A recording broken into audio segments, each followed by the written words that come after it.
Alton's story, where tabletop tales come to life.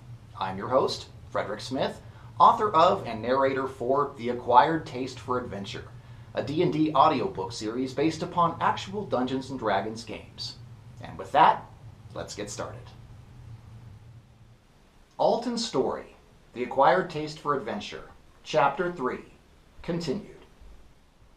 Idriana related what she had learned from the goblin while Eravon translated her words.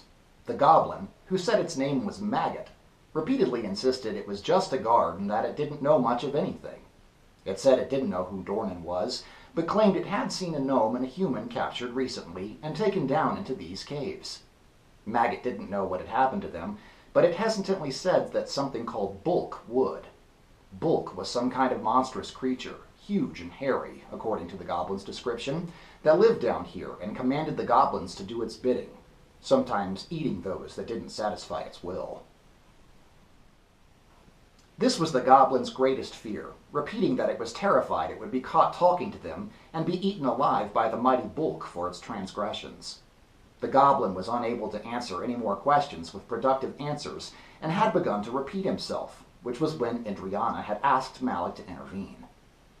The party tried to absorb all the useful information that they could from Maggot, who had at least confirmed that he'd seen a gnome recently. There was still some hope of finding Dornan alive, if Eravon's translation of Idriana's version of the goblin's story could be believed. Alton, the doubtful halfling, found himself in the unenviable position of having to trust a monster story, told by a half-drow he knew nothing about, and then filtered through an elf translator that was an equal stranger to him. He hated it. But they had to press on, moving farther down the tunnels and past the point where Malik had taken the goblin prisoner. Alton sneaked along ahead of them, trying to uncover the location of hidden traps, with the group following after he gave them the go-ahead. After a short distance, the rogue spied a small section chiseled out of the rock, just wide enough for a chest that was set into the space. The thief made his way forward with visions of untold riches in his head, but found the strongbox only contained 2 arrows. Their tips were fashioned out of tightly wrapped, greasy rags, further sealed with firm wax to make water-resistant fire arrows. These were divided, one apiece, between Idriana and Alton, who were the 2 archers of the group. Alton frowned at his unsatisfactory prize, as he'd been hungry for his first taste of gold, but he supposed the arrows were, at least, something useful. The halfling thief continued stealing down the tunnel, seeing that the path now split in 3 different directions. Thinking he might have seen the faintest of glows coming from the leftmost path, Alton opted to take that route, marking the cave wall with his chalk and going on his way. Following the winding bends, he arrived at the largest room he had yet seen in the warrens, and heard what he thought to be more goblins inside. Firelight brightly flickered from around the corner, and suddenly Alton found his goggles of night were painful to his eyes, so he removed them and sneaked ahead to see what lay beyond.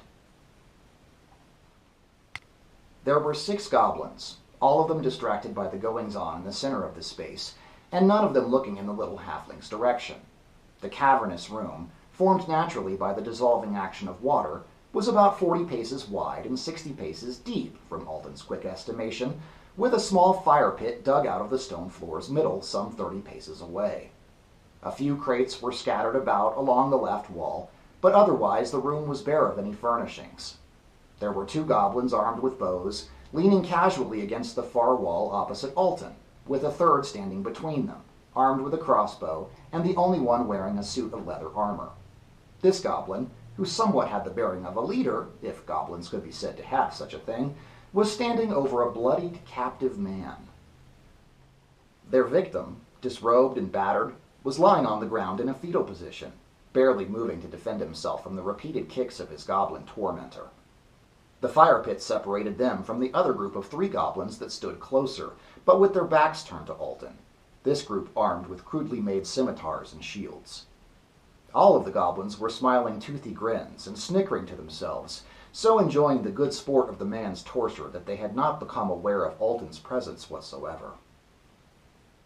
Alton was hopeful that the man on the floor was the same one that Maggot, the goblin, had spoken of, the man that had been taken alive with Dornan. Maybe he would know of the gnome's whereabouts, whether or not he was still down here in the goblin caves. But Alton feared the man didn't have much time left, as he'd already been the subject of much cruel torture at the hands of the little green sadists. They would have to work fast to save him. Pardon the interruption, but if you're enjoying my work, please like, subscribe, and leave me a comment down below. And don't forget to hit that bell icon to receive notifications whenever I upload a new video. Alton motioned for the rest of the group while quietly creeping into the room, and stopped behind a rock outcropping to hide. He stood just tall enough to see over it, and loosed a bolt, then ducked back behind cover to reload before the creatures could spot him.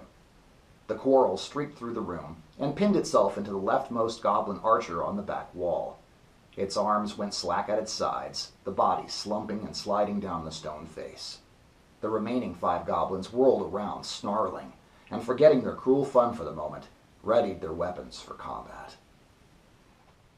Malik, the dwarf barbarian, stomped around the corner with an animalistic growl rumbling in his chest, and strode directly toward the thick of the goblins with a joyful enthusiasm. But his eyes went straight to the helpless man on the floor, and he was overcome with a righteous fury by the sight. The simple dwarf had never borne witness to a scene of physical torture like this, and his honor-bound upbringing made it his duty to dole out justice the old-fashioned way. Roaring, he started a relentless charge forward, determined to make the goblins pay. The goblin archer that remained in the back of the room raised its weapon and pulled back the bowstring to its full draw weight.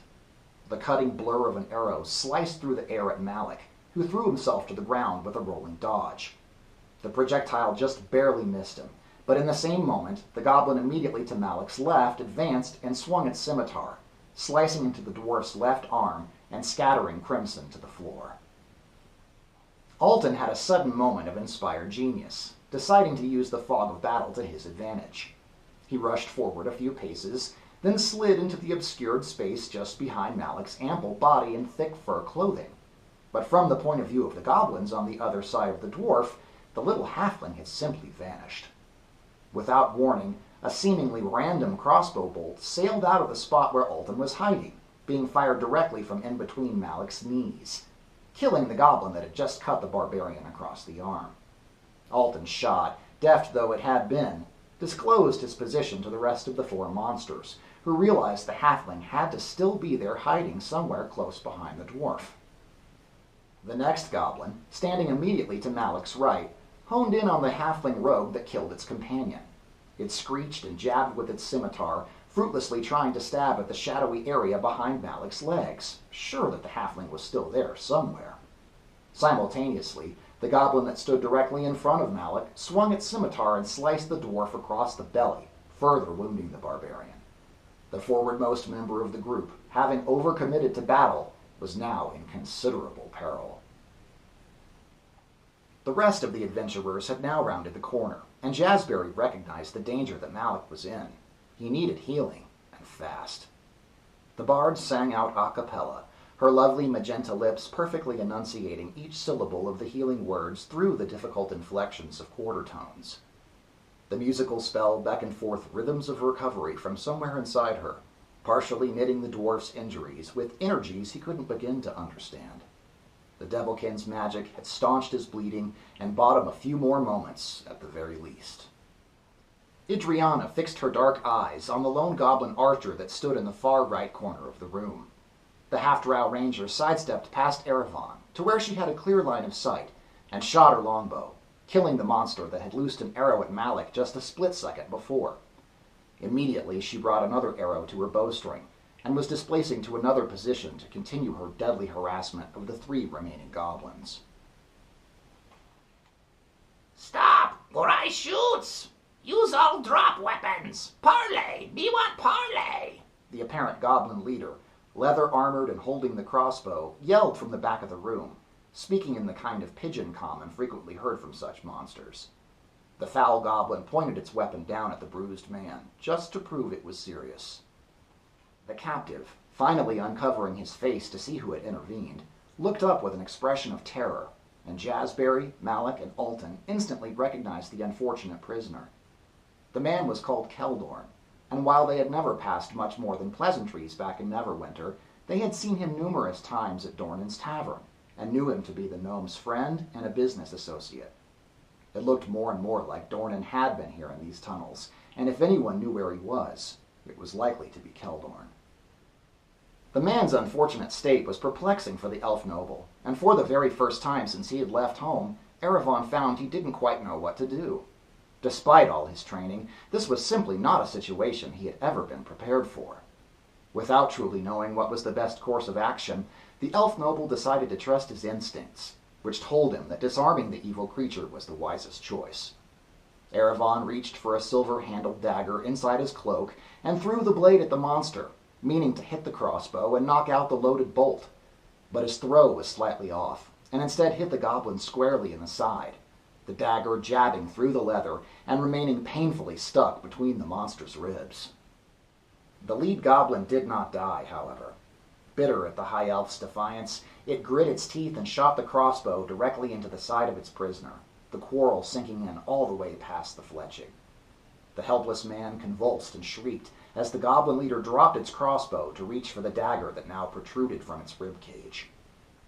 Malik had watched in horror as the goblin loosed the bolt at Keldorn, point blank.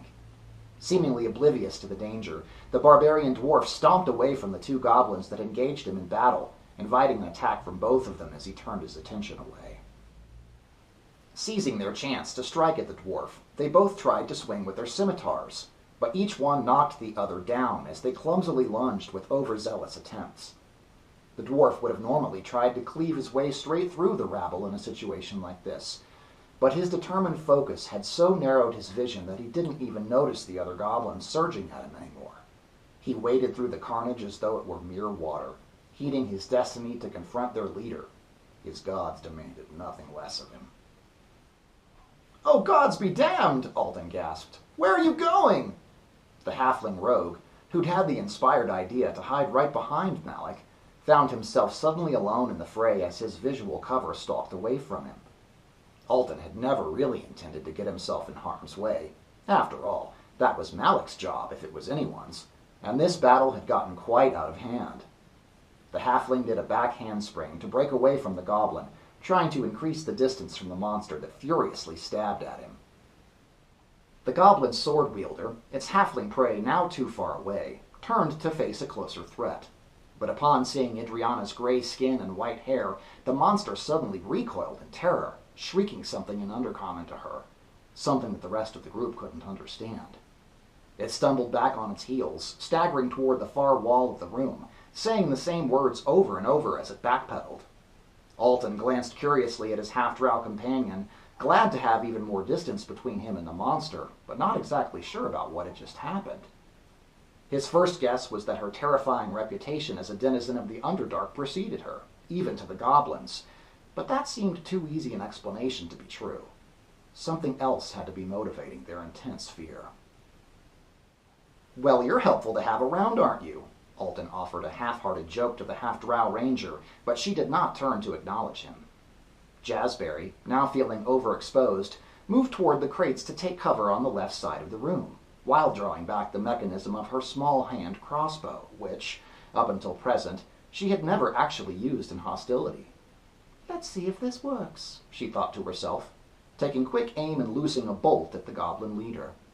The weapon performed just as expected.